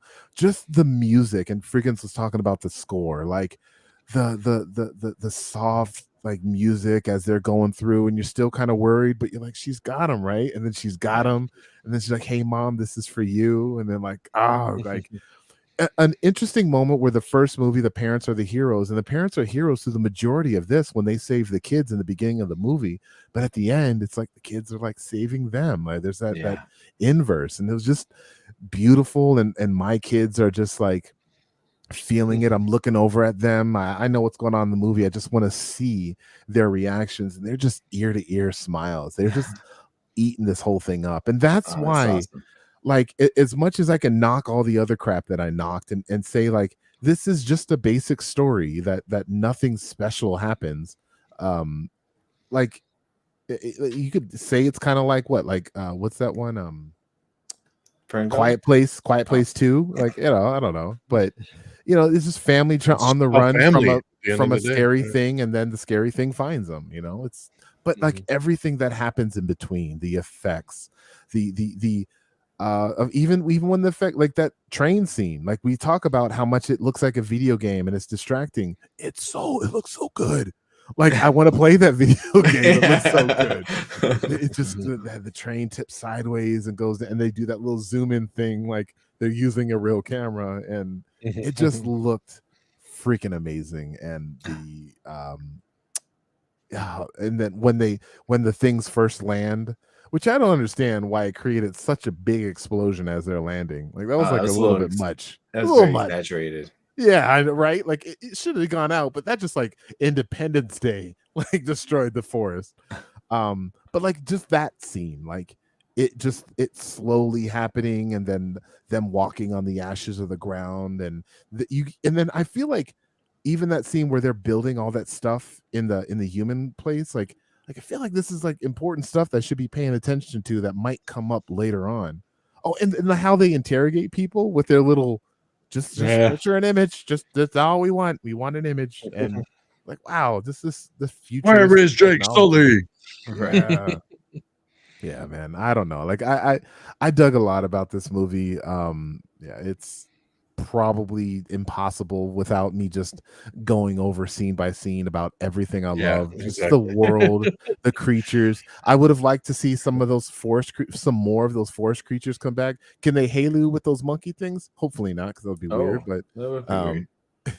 I don't know. And even to see more forest creatures that we haven't seen before, like, are there only like 7 species of animals on this planet? Hopefully not, but I don't know. There's more movies coming, so there's more stuff, there's more lore that we're going to get into. Just a fantastic world. Like, I can consider this, compare this a lot to Star Wars. Like, we only have 2 movies, but the world that they have created, they can if they want to have like cartoons now, they want to have like a little side TV show of just those lizards that spin in circles, you know, they have an adventure with them. I don't know. They could have like little Disney shorts of this. I mean, Disney shorts. They have so much. They have created this phantasmalic world. Even to see like how, like, just the humans and how Earth is dying and what's going on that side. Like, you can have a side story of other things happening in the world of Avatar that I feel like can keep this franchise alive. It's definitely a franchise And I am excited to see what else they're going to do with it. And I will say, like the first movie, one of the cool things, the first movie opens with Jake opening up his eyes as a human, in cryo sleep, and then it ends with him opening up his eyes in the Avatar. Ooh, what a good transition there. But this movie, it has the same exact ending, right? Which I was like, that's kind of cool, it just kind of gets you excited awesome. for tie it like all everything.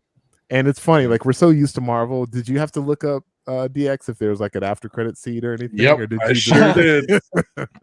No, I looked it up because I was like, I'm not going to sit through this shit if I don't have to. But yeah, it was saying like James Cameron's not a big guy on post credit scenes. He's never done one in any of his movies. So. It was really late, and I had to wake up early, so I was like, "Bye, Sean." We took off. Let me know. Let me know if there's something here. Like, yeah. Bye, Frigginz. Yeah. So yeah, a lot of fun. Yeah. Again, if you are still listening and you haven't seen this yet, definitely check it out. What are you waiting for? We can spoil every moment that happens in the movie, which will, when those moments happen, will hit a little bit less, but it's an experience. It's like I can tell you how good the steak Our is. words could Once never you taste describe it, what this looks like. Yeah, exactly. Once you taste it, you'll see like a little flash popping up and Superman in the background every now and then of Pandora, like the background of DX's Pandora drop. They keep sneaking in. There they are. But yeah, man, it's such a good ride. It's such a cinematic film. It's like it's such a film, and it's gonna, people that are saying that they're gonna wait till it goes home, like, all right, I appreciate it. Maybe you got this setup, that'll match the theatrical experience. Nobody like, does. No way. Ain't nobody. Ain't nobody ever. All right, man. So let's talk box office real quick. Got a couple notes here. Just obviously finishing up the weekend. We're recording this live on Sunday night, December the 18th. So the early Sunday report has come out. $134 million in its opening weekend. There you go. The original film made $77 million when it came out in 2009. So big difference. Definitely bringing in that money over the weekend. They were forecasting it to be about 150, so it came under what they were forecasting. Where I think what really hurt this film from a box office standpoint is the runtime, right? We talked about 3 hours, 10 minutes. It's a long ass movie, man. So that's a couple less showings every single theater that it can do because of that runtime. So 134 for a 3-hour, 10-minute movie is really, really solid. Yeah. And then top that, it is the first of James Cameron's movies to actually clear the $100 million mark in a single weekend. And worldwide, the movie's already made $435 million, which is a massive worldwide opening. So, I mean, coming in just close around the $500 million mark in just a couple days is wowzers. That's nuts. And you talk about that runtime. Like my 73-year-old uncle is like, I want to go see this, but I can't sit through that. Back in my day, they used to have intermissions in the middle. It's like, yeah, but that's like 15 minutes less that they're going per movie that they're going to be able to show this in a day. Like they want to squish as much as this movie, as they imagine can. if the movie just stopped in the middle to give an intermission. That would suck.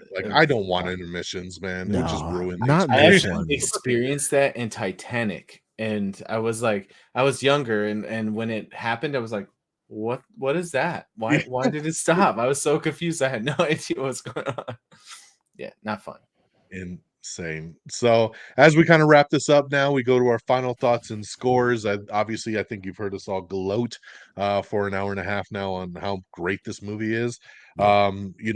Like I said, like this is the sequel to the biggest movie of all time. There was a short period there where Avengers Endgame took over that title, and then James Cameron said, let's do a re-release, and then it took all the money back and became the #1 movie of all time again.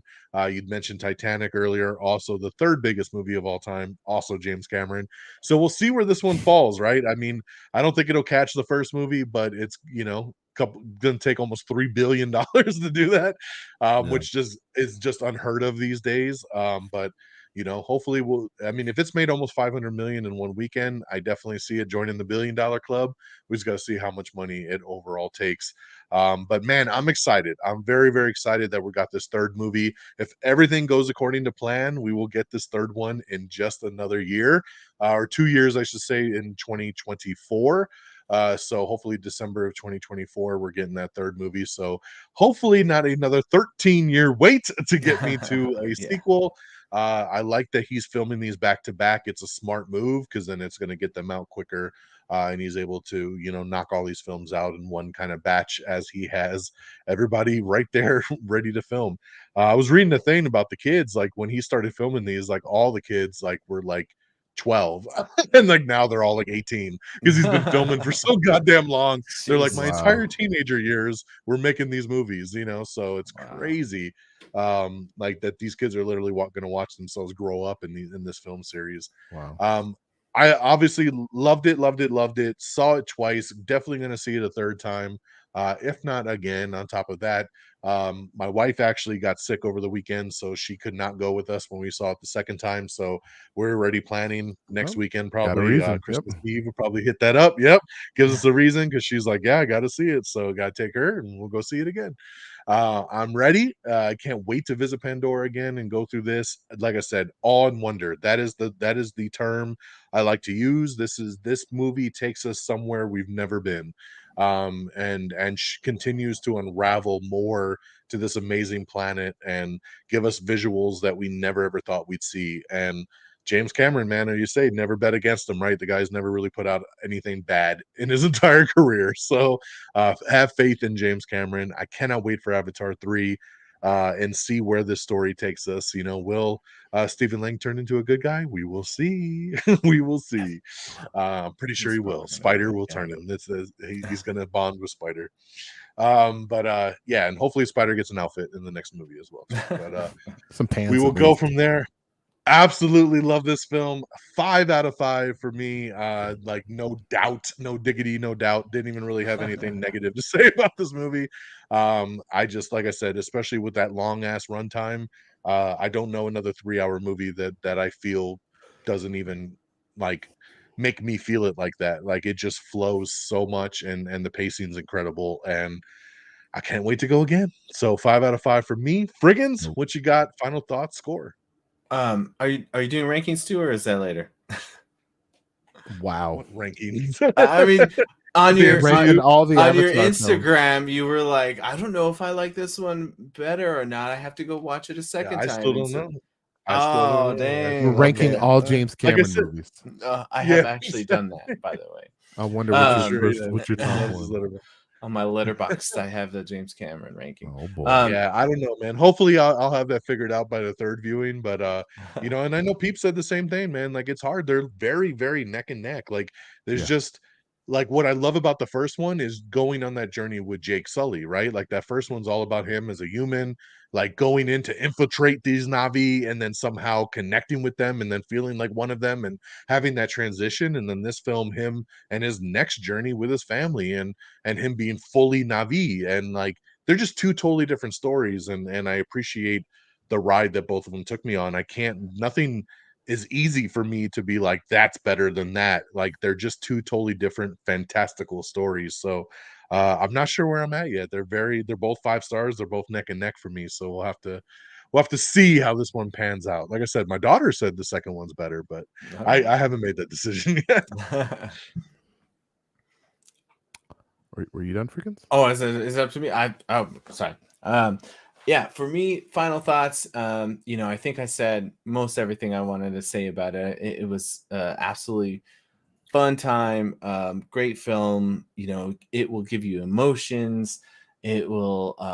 It was very awe-inspiring. I don't say that enough, and I think that really happened a lot watching this, whether it was some of the emotional hits or just the scenery, as I talked about earlier.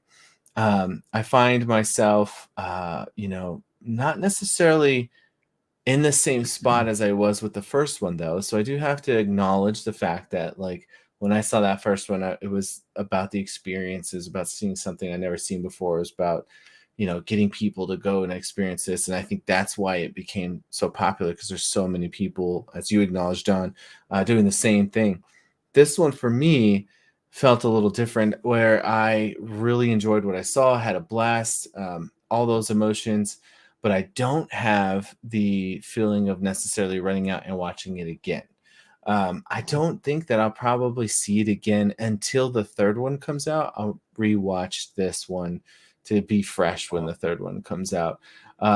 That's not to say that I who knows, maybe something will come up, but like I can't necessarily see myself running out to check it out again. With all that being said, it's definitely going to be in my top 10 favorite films of 2022. So give you a little spoiler there for our top 10 episode. That it's I'm like sure number we're 10. Yeah. But with all that, I mean, again, you must see it. It's it's just a continuation of the ride that started 13 years ago or whatever it was, and you will have emotions and you will see some very beautiful things. So absolutely recommend the 3D, as we said before. Scores. I can't not give it a 5-star. I mean, it was absolutely great. Really, it did have cool action. I know I talked a little downer on that. Again, that was kind of finding those nitpicks, but it was very cool. And like what Sean said, once you said it, like you reminded me about that hatchet turning it sideways or backwards, and I'm just like, oh, that was really cool. Actually, one of the rare moments you were speaking in this, you're like, oh wow, that's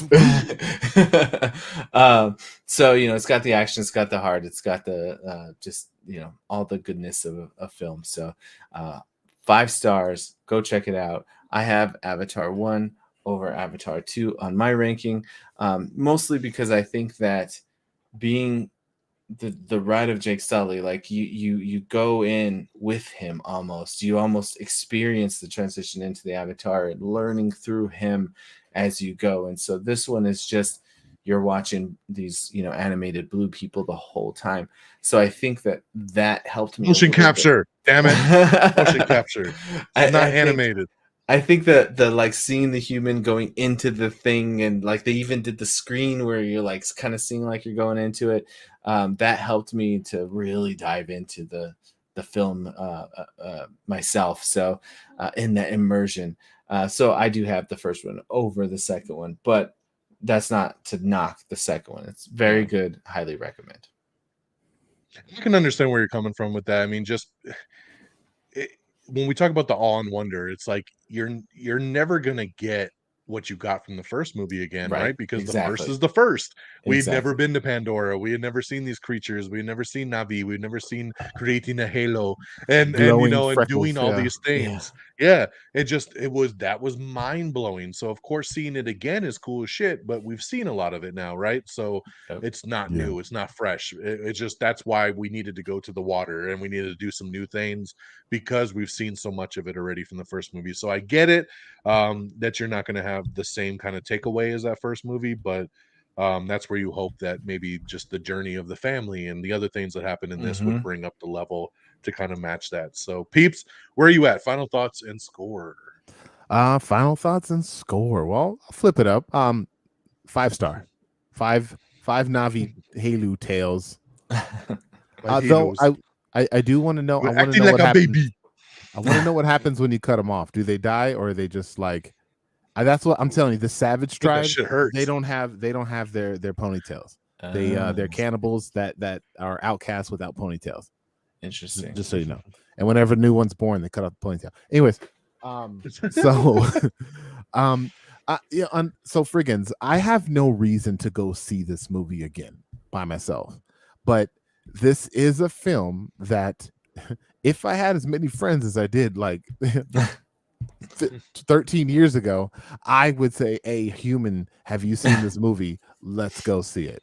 Because I enjoy that. I enjoy taking people to the movies with me to give them the experience. Yes. Like me too. Yeah. When I saw Everything Everywhere All at Once super late. Like it was like on the last like couple weeks of its run. If I had seen that movie earlier, like when it first came out, I would have probably seen that movie like 89 times in the theater, just bringing people. Hey, homeless man, have you seen Everything Everywhere? Let's go. Like I want, like I said, I was looking over at my children's as they're watching the movie, and I love their expression. So for that, I will probably go if I can find some random people on the streets and want to go see the movie. You gotta take them back to see it in 3D, dude. That is true. That gives you a reason right there. The kids got to see it in 3D. That's just reason. That's just time number 3. I mean, there's probably going to be like 10 more. So, but yeah, I want to re-experience that through other people. So, yeah, and you know, I hope that this doesn't happen with this movie in terms of it not being as successful. I think an element of film that we have today that we didn't have 12, 13 years ago is platforms like TikTok and YouTube. So people live and die through those things where they're like, I don't know if I should watch this movie. I'm going to wait until, Spooderman 73. I'm going to see what he says about it. And I think that, before, like, we only had a couple people that we used to listen to movie reviews through, and that would be it. Siskel and Ebert, what do they say? All right, they like it, let's go watch it. But now there's so many opinions about movies, and if 2 or 3 people just absolutely hate this movie and just bash it, I mean, it's going to affect tons of other people. I like this. I don't want to be the kind of reviewer that tells you what to do. You should definitely go check out all movies and all films and have your own opinion. We all have our own. You should be able to make your own as well. So I hope stuff like that doesn't mess up the potential for this movie performing well in theaters. But yeah, man, just overall a blast. Kiddos had a blast. This is a movie for all ages. There's violence, there's blood, there's one F word as always, and and at this point, if you haven't seen the first movie and you're still just on the fence about this whole thing, it's probably no help for you in life. But no, man, like, if you've seen the first movie and you enjoyed it, this movie gives you everything the first movie gave you and more, and then some. So just watch it is all I'm saying. So just watch it. Yeah, just watch it. There you go. 3 5 out of 5s. Audience rating on this thing is 94%. Nice. On Rotten Tomatoes, so super massive. Nice. Critics are about the 80% mark. It's critics, they're super picky about everything. True. But 94% from the audience, and that's really what matters, right? What drives movie going is the audience. So I think that almost that score is something that people look at more these days, just to kind of get that general consensus. So seems everybody's really liking this and having fun with it, and it's going to be fun to see how it rides out over the next couple months and then kind of where we end up box office wise.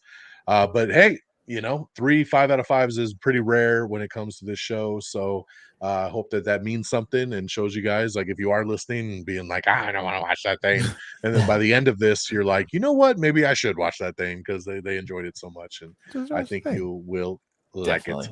Definitely. So we're going to wrap up here, guys. This has been the Avatar Way of Water spoiler review. Thank you so much. And once again, let's find out where we could find everybody. So Frigginz, tell them. Well, the easiest place to find me right now is on Twitter and Instagram at Frigginz. That's Frigginz, Frigginz with a Z. Also here on Red Dragons Radio, I get to be a guest once in a while on the Am I Still on the Air podcast that you're listening to now, where we do the fun movie reviews with these lovely gentlemen. Also, occasionally, my boy Peeps will invite me onto his show, which he'll probably talk about here in a second. So I won't steal your thunder, Peeps. But also on reddragonsradio.com. We are presently on a little hiatus, but I do a show called Become Legend on the Free Forge. That will be the second half of our season. The end of our season is going to be airing on YouTube, so that'll be under youtube.com/the Free Forge. That should be coming out early next year, so right around January. I know, say next year seems like it's forever. It's like literally 2 weeks from now. So be sure to check that out. All our old shows are on Twitch, so that's twitch.tv/the Free Forge. You can find Become Legend there, and that's a little TTRPG, D&D style game action. If you like a lot of acronyms. Yes, it was a lot of letters. If you like League of Legends or the Arcane show, check it out. It's really fun stuff. And that's about it for me right now. There you go.